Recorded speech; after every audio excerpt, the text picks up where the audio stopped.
Hello friends, जय माता दी। कैसे हैं आप सब दोस्तों। आषाढ़ का महीना है, अपने आप में बहुत ही खास है। बारिशों का मौसम आ ही गया है। कभी घनघोर घटा तो कहीं छुटपुट कीचड़ वाली बारिश आने वाली खतरनाक बारिशों का ट्रेलर दिखाने लगी है। अति पवित्र और खूबसूरत महीना है दोस्तों, आषाढ़ का महीना, क्योंकि देव सो जाएंगे और इस महीने की शुरुआत होते ही देव गहन निद्रा में सोते हैं और फिर देव उठनी एकादशी पर 4 महीने के बाद ही उठते हैं। इस साल 2024 में देवशयनी एकादशी 17 जुलाई को मनाई जाएगी और एकादशी तिथि का आरंभ 16 जुलाई की रात को 8:32 पर होगा और 17 जुलाई को रात को 9:02 तक एकादशी तिथि रहेगी। और उदय तिथि का भान रखते हुए एकादशी का व्रत 17 जुलाई को ही रखा जाएगा। ये महीना भगवान शिव शक्ति का महीना है, श्री हरि का महीना है और जब विष्णु भगवान सो जाएंगे तो पृथ्वी का भार शिव शक्ति के हाथों में होगा। शिव शक्ति का प्रभाव चारों ओर व्याप्त होगा। इस माह में जगन्नाथ रथ की यात्रा भी होगी। साथ ही आषाढ़ माह के कृष्ण पक्ष की अमावस्या तिथि है। इस दिन आषाढ़ अमावस्या मनाई जाएगी और फिर अगले दिन से यानी 6 जुलाई से 15 जुलाई तक आषाढ़ी गुप्त नवरात्र रहने वाले हैं। दोस्तों, बहुत धूमधाम से और बहुत ही शांति के साथ, एक साथ, दोनों कॉन्ट्राडिक्टरी है पर धूमधाम से और शांति से भी हम ये गुप्त नवरात्र मनाने वाले हैं। अब माँ की जो शक्तियाँ हैं वो अपने अंदर समाहित करने वाले हैं। तो अमावस्या तिथि है दोस्तों, और इस अमावस्या को आषाढ़ी अमावस्या या हलहारिणी अमावस्या भी कहा जाता है, क्योंकि इस अमावस्या का संबंध विशेष रूप से कृषि से होता है, यानी फार्मर्स की लाइफ से होता है। कृषि और अन्न की अहमियत को बताती है ये अमावस्या।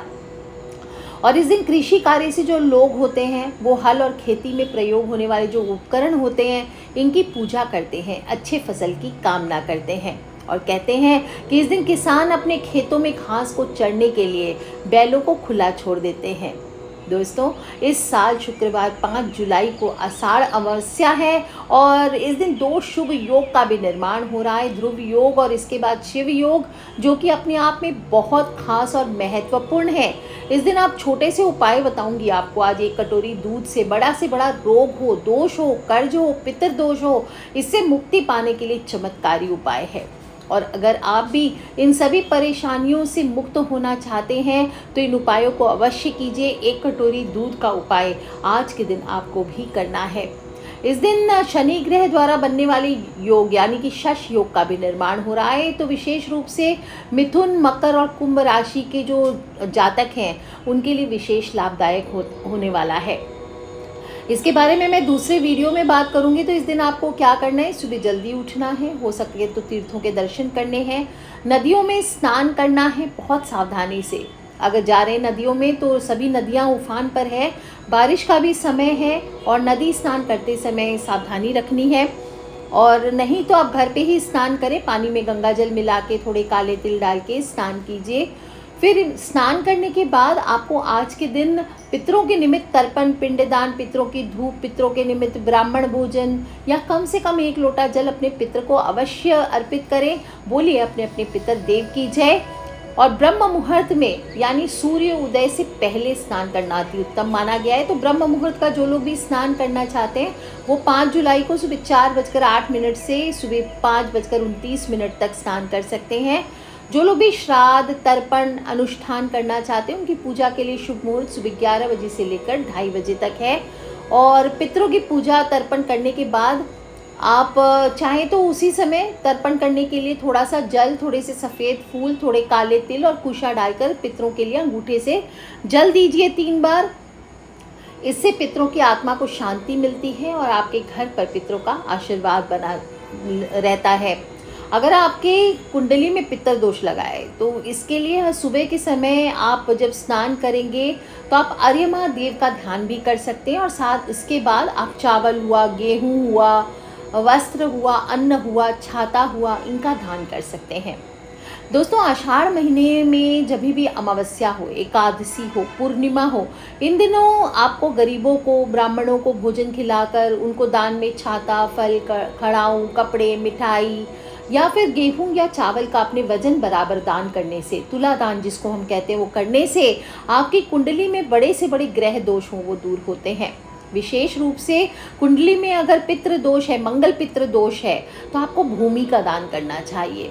पितरों का आवास पीपल के पेड़ पे होता है, इसलिए इस दिन पीपल के पेड़ पे थोड़ा सा जल, मीठा जल, 1 कटोरी दूध आपको अर्पित करना चाहिए। 1 कटोरी दूध लीजिए, इसमें थोड़े से काले तिल डाल लीजिए और उसको आप पीपल के पेड़ पर अर्पित कीजिए। ओम सर्वेभ्यो पितृभ्यो नमो नमः, ओम सर्वेभ्यो पितृभ्यो नमो नमः, ये बोलते हुए आपको अर्पित करना चाहिए। इसके बाद एक छोटा सा घी का दीपक अपने पितृ के निमित्त आप जला सकते हैं। जो लोग भी लक्ष्मी माँ के लिए दीपक जलाना चाहते हैं वो सरसों के तेल का दीपक पीपल के नीचे जला सकते हैं।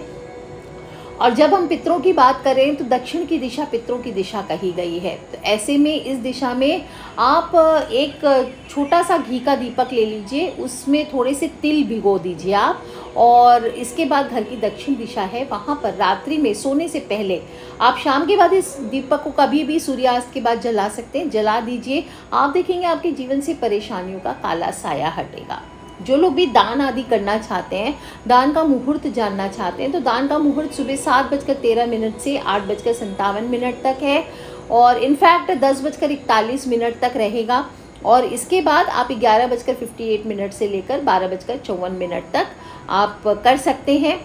इस बार अपने पितृ के निमित्त आपको एक खास कार्य बता रही हूँ, गुप्त है उपाय, बिल्कुल आप इसको अवश्य कीजिए। क्या करना है, 1 कटोरी दूध से आपको उपाय करना है। अगर आपके घर पर भारी पितृ दोष लगा है, बहुत सारी आपके पास पैसे नहीं है पितृ शांति आदि कराने के लिए, तो आप घर बैठे एक ये छोटा सा उपाय कर सकते हैं।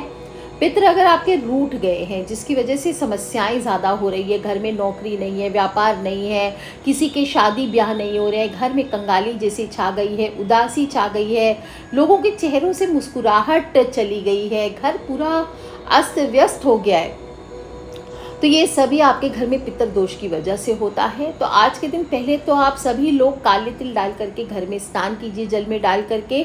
इसके बाद 1 लोटा जल पहले सूरज भगवान को दे दीजिए, और सूरज भगवान की पूजा करने के समय हाथों को ऊपर करके गायत्री मंत्र का जाप 10 बार कीजिए।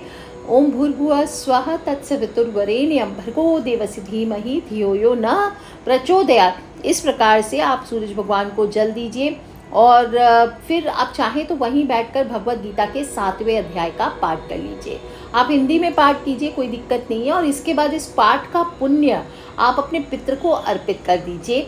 और फिर जो पाठ करेंगे तो पहले आप अर्घ नहीं देना है इस दिन। फिर पहले आप एक जल का लोटा रख लीजिए अपने सामने, उसमें लाल पुष्प हुआ तो, गुड़ हुआ तो, ये डाल करके पहले पाठ कर लीजिए 7वें अध्याय का। इसके बाद सूर्य नारायण को अर्घ दीजिए उस जल से, और फिर प्रार्थना करें कि आज जो मैंने पाठ पुण्य आदि किया है, इसका पुण्य मेरे घर में जो गुजर गए हैं इनको मिल जाए। ऐसा करने से आप देखेंगे पितृ का आशीर्वाद तो मिलेगा ही साथ आपके घर में सुख शांति भी बढ़ेगी। और फिर आपको 1 लोटा जल पितृ के निमित्त अर्पित करना चाहिए दक्षिणमुखी होकर के। ओम सर्वेभ्यो पितृभ्यो नमो नमः, ओम सर्वेभ्यो पितृभ्यो नमो नमः, या फिर पितृ पितरानी की जय। इसके बाद आपको 1 कटोरी दूध से उपाय करना है। दूध कच्चा हो, ध्यान रखिए, गर्म दूध नहीं लेना है। और पैकेट वाला दूध आप कोशिश करें गौ माता का दूध मिले आपको। ये जो होमोजेनाइज्ड मिल्क होता है, ये सब बहुत दिनों से बासी जो पैकिंग वाले दूध होते हैं, रोज़मर्रा वाले दूध अब पैकेट्स में आ रहे हैं अमूल आदि के, आप वो ले सकते हैं।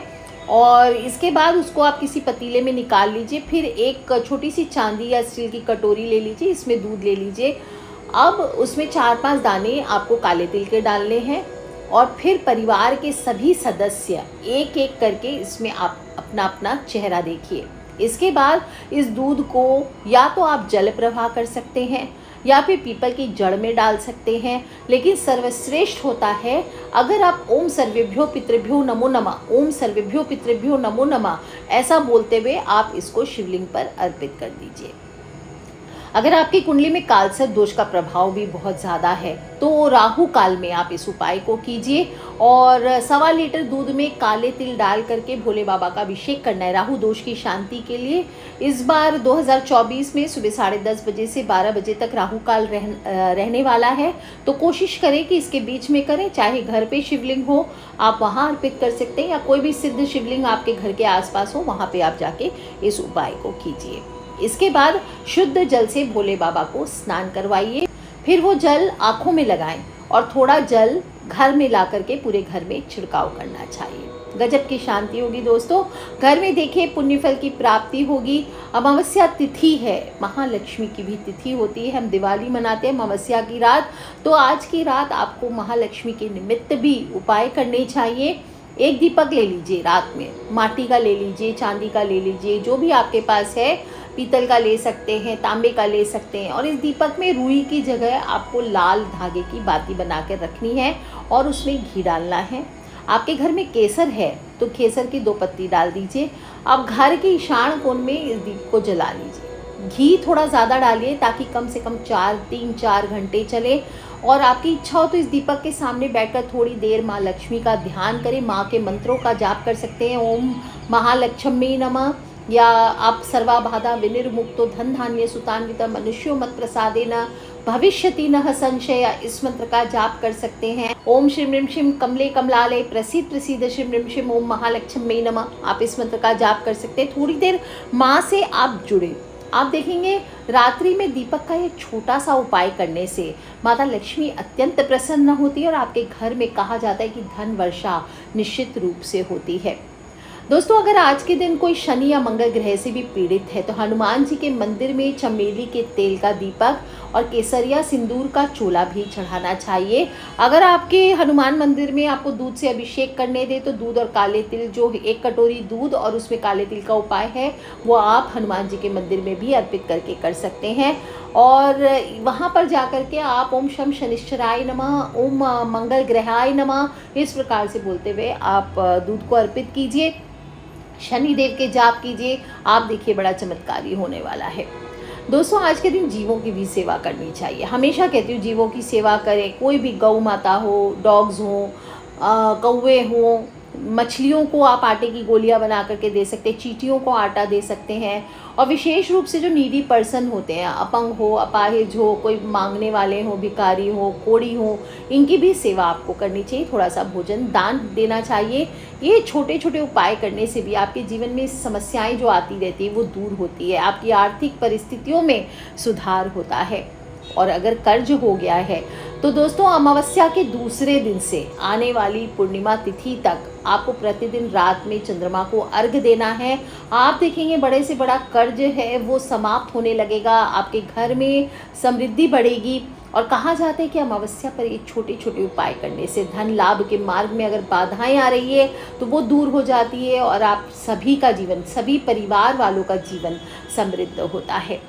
दोस्तों, आषाढ़ अमावस्या है तो कुछ बातें आपको ध्यान रखनी है, फटाफट बता देती हूँ। 4-5 बातें हैं।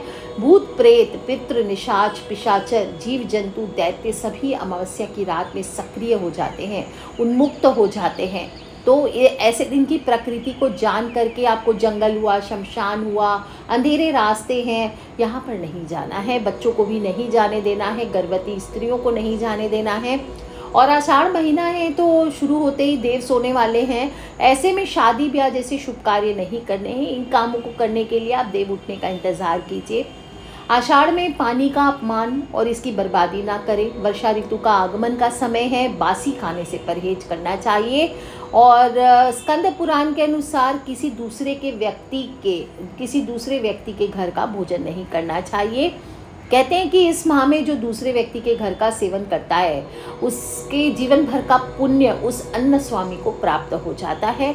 किसी का जूठा भोजन ना करें, ना किसी को अपना जूठा खिलाएं। तामसी चीज़ें, मांस, मछली, शराब आदि का सेवन नहीं करें। किसी भी तरह के नशा को करने से बचना चाहिए। इससे तन मन पर बुरा प्रभाव तो पड़ता ही साथ आपकी कुंडली में दोष लग जाते हैं।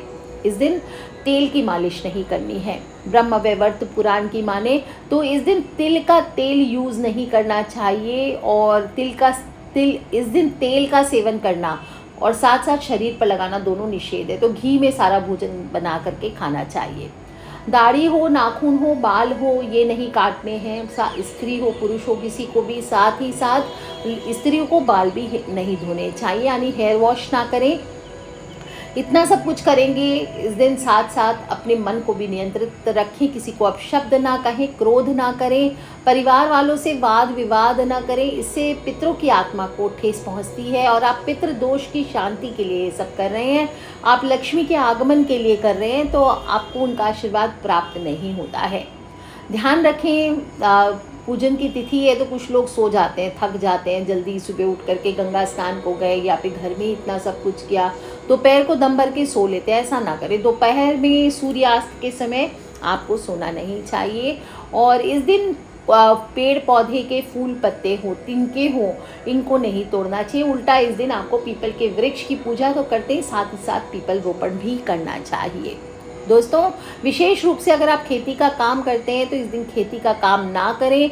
और इस दिन कोई भी काम अगर करना भी है तो कोई कृषि कार्य, मजदूर है, अर्जेंट है तो उससे कराइए, स्वयं के हाथों से ना करें, नहीं तो आप पाप के भागी बनते हैं और आपको पितृ के कोप का भाजन भी बनना पड़ता है। तो कर लीजिए उपाय दोस्तों। 1 कटोरी दूध का बहुत चमत्कारी उपाय है। आषाढ़ी अमावस्या है, हल हारिणी अमावस्या है। हमारा देश कृषि प्रधान देश है, तो ऐसे में सभी कृषियों को बहुत बहुत बधाइयाँ इस हल हारिणी अमावस्या के। अपने अपने हल की पूजा अवश्य करें। और आपके घर में जो भी इस तरह के कृषि से रिलेटेड सामान है, कोई खुरपी है, कोई पेड़ पौधे हैं, तो वहाँ पर ध्यान रखें आज के दिन कुरेदे नहीं, मिट्टी ना कुरेदे, और ज़्यादा से ज़्यादा ओम नमः शिवाय का जाप करें। दोस्तों, आने वाला समय बहुत कठिन होने वाला है। अगले 2 महीने सभी लोग कैलामिटीज़ के लिए तैयार रहें। तो ओम नमः शिवाय का जप ज़्यादा से ज़्यादा करें ताकि हम इन कैलामिटीज़ से बच सकें। महाकाल को मनाने का मौसम है। कर लीजिए उपाय दोस्तों। और इसके साथ ही हम अगले दिन से महाकाल के साथ साथ माता दुर्गा को, हम 10 महाविद्याओं को, माँ काली के 10 महास्वरूपों को, माँ पार्वती के 10 स्वरूपों की हम आराधना करेंगे। और गुप्त नवरात्र हैं दोस्तों, सभी को आगामी गुप्त नवरात्र की बहुत बहुत हार्दिक शुभकामनाएं। आज के लिए इतना ही दोस्तों। खिलखिलाते रहें, मुस्कुराते रहें। शिव शक्ति आप सभी के सभी कष्टों को हरे, इसी सच्ची कामना के साथ आज के लिए इतना ही। Take care friends, love you all. जय माता दी, बम बम भोलेनाथ की जयकारा, शेरा वाली दा बोल सांचे दरबार की जय।